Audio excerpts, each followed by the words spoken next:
Hello and welcome to the iModernize podcast, technology news, views, and insights for businesses on the IBMI platform. Today, I will be your host. My name is Jordan Antonoff, and I am the Chief Revenue Officer at Profound Logic Software. And today, I'll be joined by Charles Guarino, founder and president of Central Park Data Systems, which is celebrating its 25th year anniversary. Very exciting. So, Charlie, it's wonderful to have you with us. For those who may not be familiar with you, can you tell us a little bit about yourself and how you became a thought leader in the IBMI community? Sure. Thank you, Jordan. Thank you very much for the invitation to do this podcast, and thank you to Profound Logic as well. I genuinely am touched for this opportunity, so thank you for that. It's a Just pleasure. thank you. Okay, so you mentioned 25 years. 25 years ago, when I started this company, it was if you just look at your year, that puts us right at the steps of Y2K, and that's really how we got started with the company, and it just took off from there. I never envisioned in a million years, or at least 25 years, I never thought that we would be celebrating 25 years in a pandemic, but that's just the way it's worked out. To your point, to your question, I should say, about being a thought leader. Yeah, I've gotten into the speaking world in the IBMI community well over 15 years ago. But even prior to that, I feel like I've always had this affinity to want to share knowledge with people, and I find that public speaking at conferences really gives me that forum to do that. And as far as being a thought leader, I think anybody who's willing to put themselves out there and share knowledge on any particular topic, be it IBMI or anything else, there's this you can be a thought leader certainly. So I definitely don't own a franchise on that. Anybody can be a thought leader. Really, the important thing is just to speak about things that you're passionate about and you're very comfortable speaking about, and you have a deep knowledge of that. So that's that. It was a real Yeah, yeah, and you know something interesting that you said is speaking on something that you're passionate about, and that definitely comes across when listening to you speak. Um, can you tell us a little bit about where this passion for the IBMI and the IBMI community comes from? Sure. I can tell you that I have friends in technology in many different walks of life, in a sense, all different technology, all different platforms, and it could be a bias that I'm in the community, but I've have found the most passionate people in our space. I think there's a feeling that we are all related, and s- I think I think in our industry, in our community, we have a fairly unique situation where we have very good access, incredible access, in fact, to some of the top people in the IBMI community. Think about anybody who works at IBM, who's anybody who uh, gives significant value to the industry. We have direct access. We can easily tweet out to to some of the most incredible people at IBM Rochester, for example. That's really cool. Steve Will comes to mind immediately. Having how many other platforms that do people have where they can speak right to the top level people, and the list goes on and on. We have immediate access to Allison Butterill, Tim Rowe, Scott Forsty, Rob Bestien. The list goes on. Jesse Gorzinski. I can just keep. That's within IBM, and then of course there's so many other people in the speaking community that are just very friendly and very approachable. So we're really very um, lucky to have that access. Yeah, and you know it's interesting the use of the word community because in this case, the use of the word community to me for the IBMI world rings very true. It is a true community. Sometimes the term community is thrown around loosely, but in this case, it really is a tight knit group of people that have stayed connected and supported each other throughout the years. And when I joined this IBMI space a little over 7 years ago, I was totally new to it and I had never seen a community quite like this for a technology or a system or a platform. Uh, with that being the case, and all these years of building this community in person and people traveling from events to events, and you in particular have done a lot of traveling. I think that's one of the reasons that this community was able to develop so strongly is you got to see the same people over and over again at all sorts of different events. So with that being the case, then going from being on the road a lot and traveling a lot and being in person with this community, how has it been since the pandemic started and we haven't been able to have that face to face? We've had to be with our community and keep the community going in different ways. How has that been for you? And curious to hear your thoughts on Well, for me personally, many people you speak with, they dread the travel, and for me, it's a real part of my DNA. I think of the movie all the time. With George Clooney, Up in the Air, where he's not happy until he's literally at 35,000 feet. And I'm not suggesting that I'm George Clooney, but that? the message is the same in that he just loves traveling, uh, being able to being able to be on site with like-minded people within the community. Back to that, it's there's nothing like it in the world. There's nothing like being there. And I know we've over the years, or not over the years, over the months, I should say, we have developed or morphed into this virtual community. I still pine for the days, and I'm optimistic for the days that they will return. That even though virtual has taken such a strong foothold in where we are today, I feel quite confident to say that that is not going to be the permanent future. It may be an ancillary benefit of it, but not it's not going to be the permanent. People need human contact. I really believe that. And as far as speaking, I think many people, even though virtual is a viable platform, many people just need the to be on site, to be there in person. What I find interesting is that I've seen some of the conferences with the virtual are getting a whole new set of faces of people who they've never met before because there are certain people who just were not able to travel. Yeah. Well, I like your optimism because I as well miss traveling and seeing people in person. But in the meantime, like you said, we got to make do with virtual. And you, my friend, have taken some initiative to create a virtual community.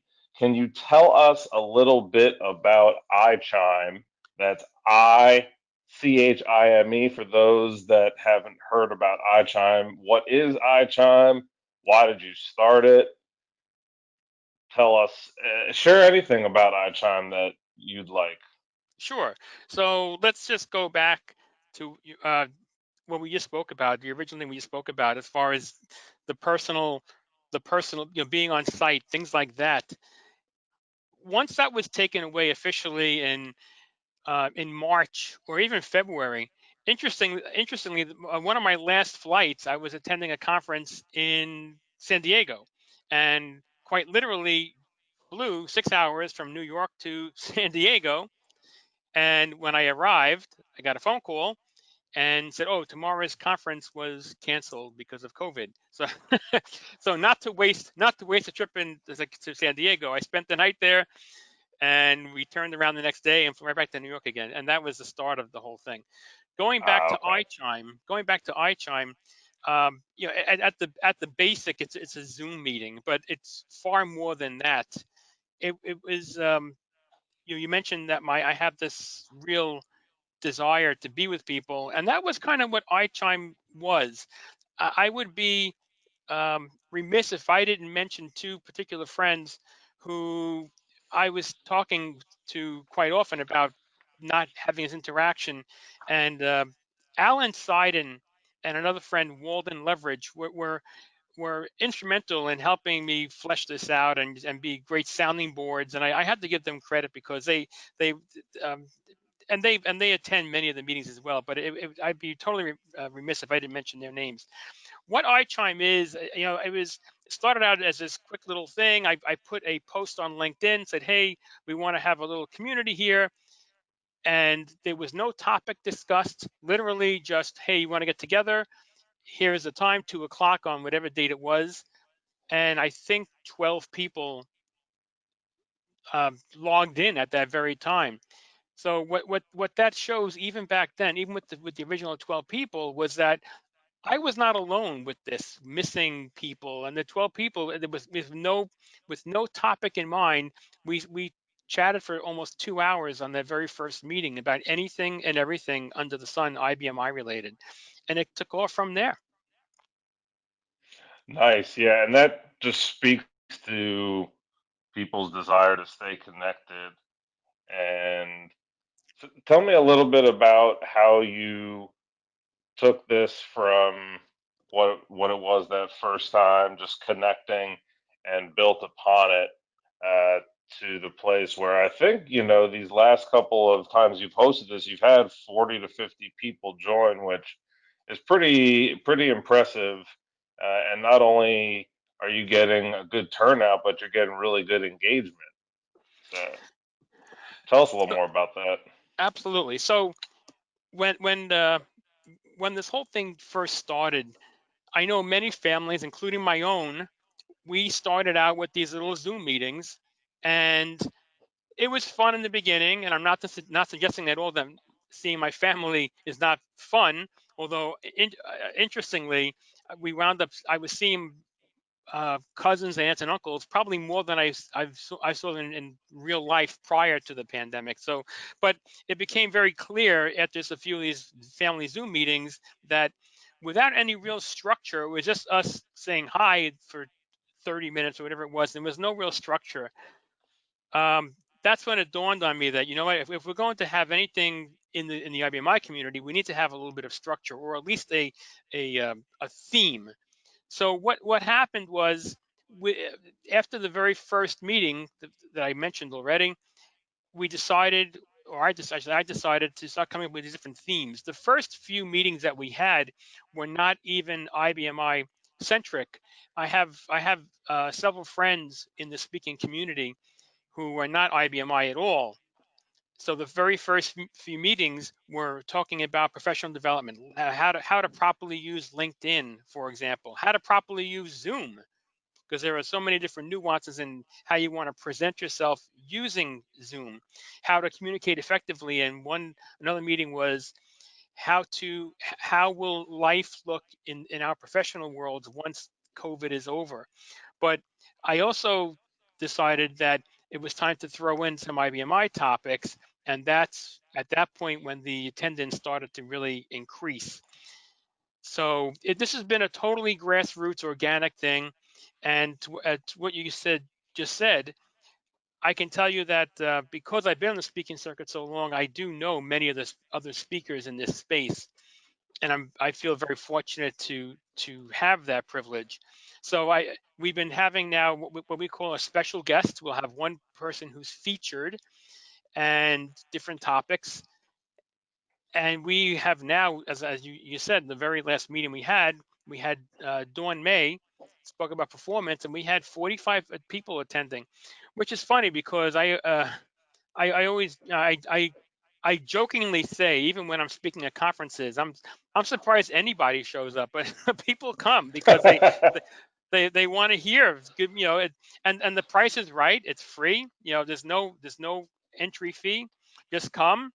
And I made it a point very early in this process that this was not going to be by any means the Charlie show. I want to I want to celebrate the community and the people who have a lot of great talents, all different topics, and that's really what this is really a celebration of sorts. Very nice. Yeah, something you mentioned before that was kind of interesting was seeing family members more now than before the pandemic. And that just makes me think about how when we're forced into difficult situations like we've been forced into with this pandemic, we come up with all sorts of new creative ways to address all different kinds of things in life. When things are challenging, it forces us to get creative. And that's exactly what you've done here. So I imagine you're also being able to see and connect with people in the IBMI community that maybe you hadn't seen for a while. Do you find that to be the case as well? I absolutely do, and I think all of us have different family units in a sense where we have our our DNA family, and then we have our professional families, and this is what I feel this iChime platform has really become. I've made new friends just as a result of iChime. There are people out there who I haven't known in the past, and now they're somewhat regulars. I have yet to meet some of them in person, but you know what? They're my friends, and I feel very strongly about that. More interestingly, some people who attend the iChime meetings did not know each other, and I can tell you because I know for a fact that some interesting business has come out of it. I know people who have spoken to each other just in the meeting, at the meeting, and oh, I didn't know you were in that space. I didn't know you knew this, and now they're working together. So isn't that interesting? Yeah, that's pretty cool. One of the things that I've been feeling throughout this pandemic and I've been sensing and I've talked to a lot of people about is feeling disconnected. And that's a byproduct of being stuck in our homes a lot. So it's just really cool to see that during this time where people are feeling disconnected, you're making a conscious effort to bring people together and to connect people. What, why do you do that? Where does that come from? What is it about the man Charlie Guarino that wants to put that initiative to bring people together and stay connected? Yeah. Well, one of the things that anybody who knows me from being at real conferences knows, they call me Charlie the Hugger because they know anybody I see, and I'm sure I've given you a couple of your fair share of hugs too, Jordan. Some of the Um, best hugs I've ever gotten. well, well, I don't know about that, but in any event, and I miss that, and I really do miss that. So, but there's an important point to be made here, and I, I sometimes fall into this same trap that I think so many others do as well, and that is the perception that we're kind of suffering, if that's even the right word. We're kind of suffering in alone and in silence. Mm. And yet, people who I speak to about this, anywhere, be it in the U.S. or in Europe or anywhere else, I get the same thing. Oh, we're going through the same thing. I don't know many other moments in time in my life where we can all identify like this, with a common thing. But it just really illustrates the point that where we are, we we're not. So I guess the point is I'm trying to give hope that, what, even though you might be feeling this way, you're not alone on that for sure. Absolutely not. I feel very strongly about that. Yeah, no, and I've over the years have gotten to know you, and I get that from you. You're authentic, and you really do care about people. And you and I were talking a couple months back, and you mentioned to me that in the spirit of staying connected with people and giving that message of hope, that you started recording some personal videos, spur of the moment, just going for a walk and sharing some thoughts. What prompted that? And I'm also curious what kind of response you got from people. And you posted these on LinkedIn, I believe. So just curious, yeah, what prompted that, and then what kind of response did you get from people? So what you're referring, right? So these there are videos where it started like most things. It just started on its own. I'm a huge proponent. of any type of personal growth is always outside of your comfort zone. And while I do a lot of speaking, I normally don't put myself out there as much as I have in these particular videos you're referring to. And Mm. so, so I have shared some very personal stories about growing up and um, deaths in my family. But so why would I do that? Because I think it's all interrelated back to what we said even about iChime, and that is that I, I, I I found, on some level, even for me personally, it was very cathartic just to be able to do that. But I think there's a message of hope, and I've always tried in those little videos, which are only like 3 or 4 minutes long, by the way. In those little videos, I try to ultimately tie it to a message of hope. Like one comes to mind right now where I um, talk about where every week, and I still do this, by the way, every week I will text 10 friends. I mean, maybe the number's not so hard and fast at 10, but I will text several friends every week, different friends, and just to say, hey, how you doing? I'm thinking about you this week. And I do it all the time. And I get back responses, hey, it's so good to hear from you. Thanks so much. It's just an extension of really giving that message of hope out there. Going back to what I said, we're not in this alone. Um, I find that by sharing some very personal stories, it makes it more relatable for sure. What just to give us an idea, what was one of those stories that you shared, and what prompted you to share it? Well, um, I go back to I have in my own extended family, even in the thick of this whole thing, the pandemic, in my own extended family, we have had some a fair number of deaths, and I talk about that, and then I even from that I was trying to get some hope. And interestingly, just talking about it aloud and not and not keeping it inside, it helped me get through some of these experiences. And you would be you would be surprised, or maybe you wouldn't be surprised, when I put these things on LinkedIn, for example. It generated a slew of comments, and many people putting likes on it. But what you don't see on LinkedIn are all the private messages I get and the Yeah. texts that I get. And thank you so much. And I can't believe you're saying these things.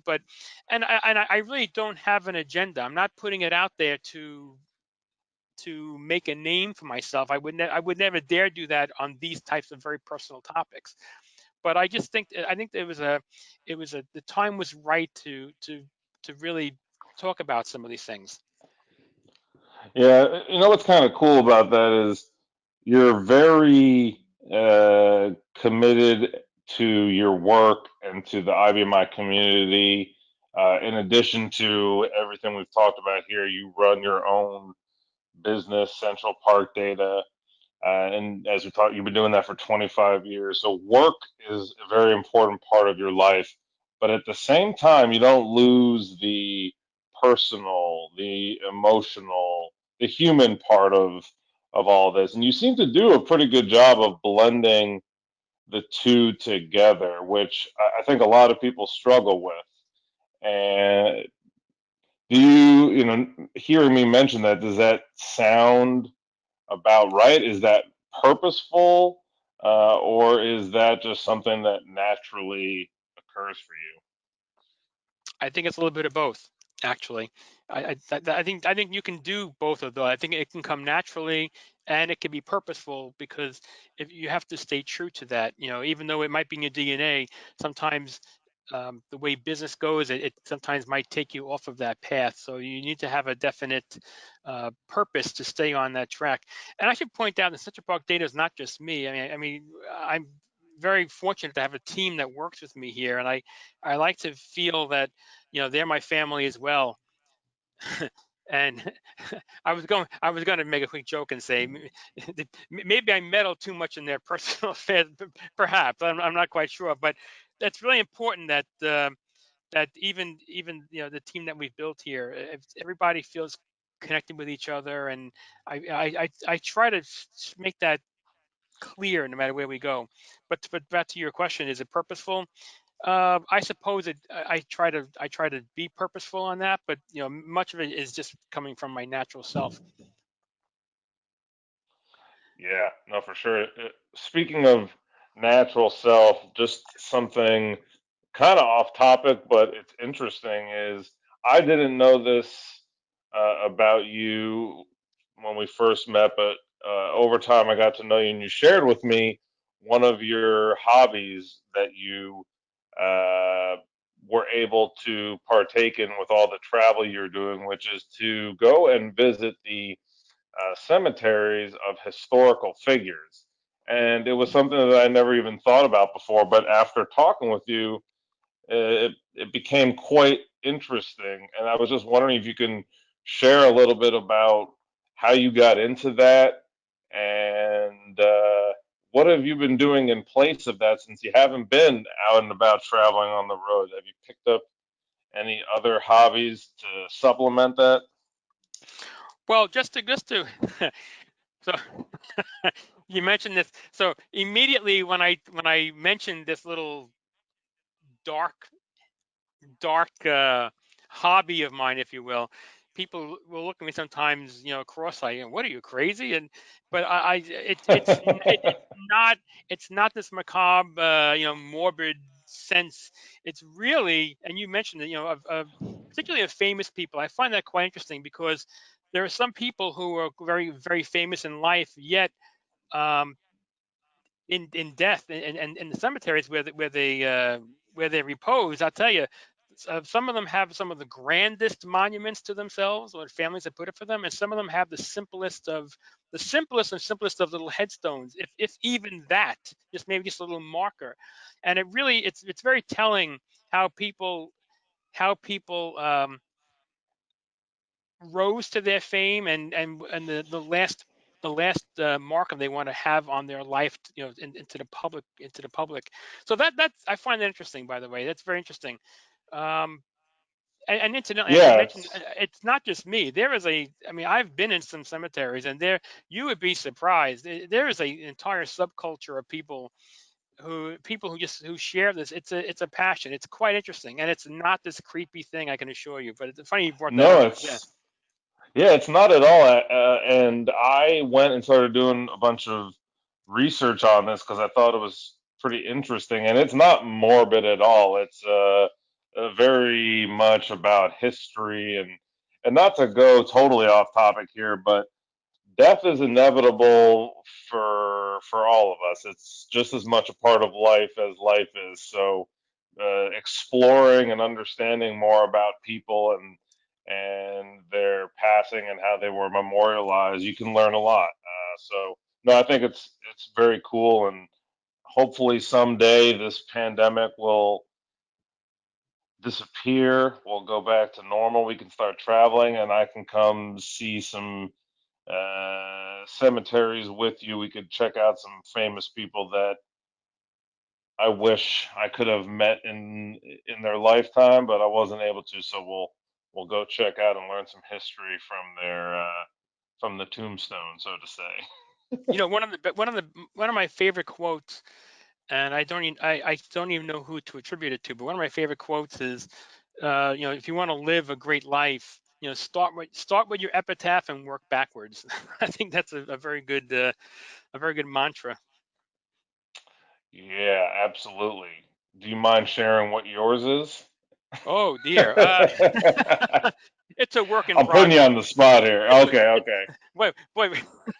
We've gone a little off topic. I'm fine. I mean, I can talk all day about this, but I do want to just talk about iChime one more thing. I want to mention something Please, about that, please by the go way. for it. Yeah. And that is that, one thing I can tell you, from the start of this whole pandemic, the immediate temptation or necessity for a lot of groups, user groups that is, was just to go virtual. And I found in the beginning, because I was speaking at quite a few of them, I found that there was this, we just went from not having speaking at a conference center or hotel, whatever the case was, to just presenting these things either recorded or live. But it became apparent to me that there was a sameness to them. And what I mean by that is that it was recorded sessions, and the sameness is it was difficult there was no differentiator I found between, be it a group in, the West Coast or in, Eastern Europe or anywhere else. They were all following a similar format. And I'm not saying it's necessarily a bad format. It's certainly tried and true, but there was a sameness to it. And that's another thing I wanted to make iChime. I wanted to make it not a session. When I first mentioned it on LinkedIn, I said, this is not a session. We're not going to do PowerPoints. This is just the idea was just to kind of share thoughts and see where it goes. And I'm still the moderator, and I try to keep it on track because every now and then somebody might bring us down a rabbit hole. One of the things I've tried to enforced, but it's loosely enforced, and I can't say I do a great job, is that I try to have everybody turn their cameras on because I really want to instill the sense of community. But some people will just prefer to have the cameras off, and I'm fine with that too. But that was the whole idea of that. The whole idea was just to have it's made make it another community. Like I said, um, it's grown since then. Since its first one, we've had now more than 1 dozen meetings, by the way. And it started out as a simple little thing, but now it's kind of grown. And now I've just created a logo for it. We Oh, have, nice. yeah, I have a nice logo for it now, and I was able to get a domain, and I've been writing blogs. So it's an effort. One thing I can tell you is of the attendees themselves. Uh, the decision was made, just so you know, it's always at 2 o'clock, 2 p.m. Eastern time, and that's because we do cover quite a range of time zones. We had one meeting where we had a gentleman from Alaska and another person from Moscow. We crossed 11 time zones in one shot, which was really great. And at any given meeting, we are always in 7 or 8 time zones, which I love. I love that. More recently, we've had somebody come on from South Africa, and in the last month, people have signed up from New Zealand and Hong Kong. We'll see if they actually attend, but I find that Oh, really neat. nice. I really cool. It's really cool how this is really taken off. It could end tomorrow, but as long as it's going, I'm gonna just keep doing it because it's just been so much fun. Well, you've been putting a lot of effort into it, and I know a lot of work goes into making this happen. And for those who are not quite sure, haven't joined, but they would like to, what should they do if they wanted to check it out? And also, when is the next iChime coming up? And any special plans for that next one? Absolutely, sure. So if you want to learn more about iChime itself, the easiest way would just to go to my company's website, centralparkdata.com, and right on the heading, you'll see a tab that says iChime Sign Up. And there's another tab that says iChime Dates. And the iChime Dates will show you all of the meetings, the speakers, and the topics that we've spoken about. The very next meeting is this week, actually, on November 5th. And our special guest is Robin Tatum, and he is an IBMI security guru, and he'll be sharing information all about IBMI security considerations. So that should be a lot of fun. I will also tell you that we just have gotten commitment for December's meeting already, which is not even on the website yet, and that's going to be December 1st. And our special guest is going to be Susan Gantner, and you know that name. We're going to be talking about all things RDI. All right, very cool. And what we'll do is put all this information in a blog post on the Profound Logic website. So those of you listening that need access to this information, it'll be readily available. Charlie, I want to thank you once again for joining us. It was a pleasure to speak with you. Thank you for sharing what you've shared, and hopefully we get to see each other in person sometime soon. I certainly hope so, and I look forward to it. And I am saving up a hug for that very for that special time whenever whenever I it was just might be. I was just gonna say, so I can get one of those world-renowned hugs. World renowned. Holy cow! You're too kind. Thank, anyway, Jordan, thank you so much for this opportunity. It was truly a pleasure as always. Absolutely. Yeah, it's always a pleasure, Charlie. So thank you all for tuning in to this episode of the iModernize podcast. We will be back soon with another guest and more interesting topics. Thank you and take care, all.